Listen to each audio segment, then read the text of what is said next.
Ada tradisi bayi umur harian dibuat kaget. Apa kata medis ya? Halo, sorry sebelumnya izin stage ya, karena ada beberapa orang yang nge-tag saya di sini dan saya merasa perlu ngebahas ini. Jadi sebelumnya dan yang pertama-tama saya mau minta maaf banget kalau misalnya memang ini adalah tradisi suatu daerah, mungkin saya juga nggak tahu, tapi saya mohon maaf kalau ini bukan bermaksud menyinggung atau apapun. Saya cuma ingin menyampaikan dari sisi medis. Oke, tadi kita bisa lihat bahwa ada bayi yang dikaget-kagetin katanya supaya dia tidak kagetan. Oke, jadi sebelumnya saya mau kasih tahu dulu ya bahwa bayi baru lahir itu membawa refleks primitif. Refleks primitif adalah refleks yang dia bawa dari pada saat dia lahir. Dari dia lahir, sorry. Nah, refleks primitif itu salah satunya adalah refleks Moro. Yang tadi dilihat yang suka kaget-kagetan itu kita sebut sebagai refleks Moro. Nah, refleks Moro itu adalah tanda bahwa otak bayi itu normal. Ya, refleks Moro itu bayi yang suka kaget, mungkin gampangnya kaget tanpa penyebab yang jelas lah. Itu kita sebut sebagai refleks Moro. Itu adalah tanda bahwa bayi itu punya otak yang normal. Oke, justru malah kita harus khawatir kalau bayi itu ternyata tidak punya refleks Moro atau tidak sering kaget-kagetan. Refleks itu biasanya nanti akan menghilang sekitar bayi plus minus sekitar umur 4 bulan.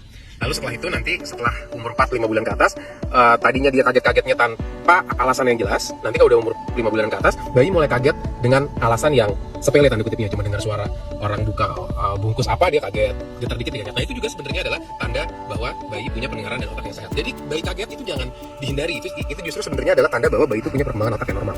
Oke, nah pada yang tadi ada di video sebelum ini bisa kita lihat itu punya beberapa resiko cukup banyak, tapi saya kasih tahu resiko yang paling jelas saja ya yang saya lihat dari video ini. Itu dilihat bahwa bayinya tuh dia terjadi getaran yang cukup kencang dan mendadak. Itu akan berisiko tinggi untuk terjadinya shaken baby syndrome atau pendarahan di otak. Kalau sudah pendarahan di otak, kemungkinannya akan terjadi kematian mendadak atau bayinya selamat tapi punya cacat seumur hidup. Oke, jadi itu adalah sesuatu yang kita semua tidak kepingin lah. Ya. Lalu ada juga risiko bahwa bayi itu dia pendengarannya masih belum terlalu bagus, belum terlalu matur, belum terlalu matang, sehingga apabila mendengar sesuatu dengan intensitas frekuensi dan juga volume yang kencang, itu berisiko membuat kerusakan permanen pada telinga.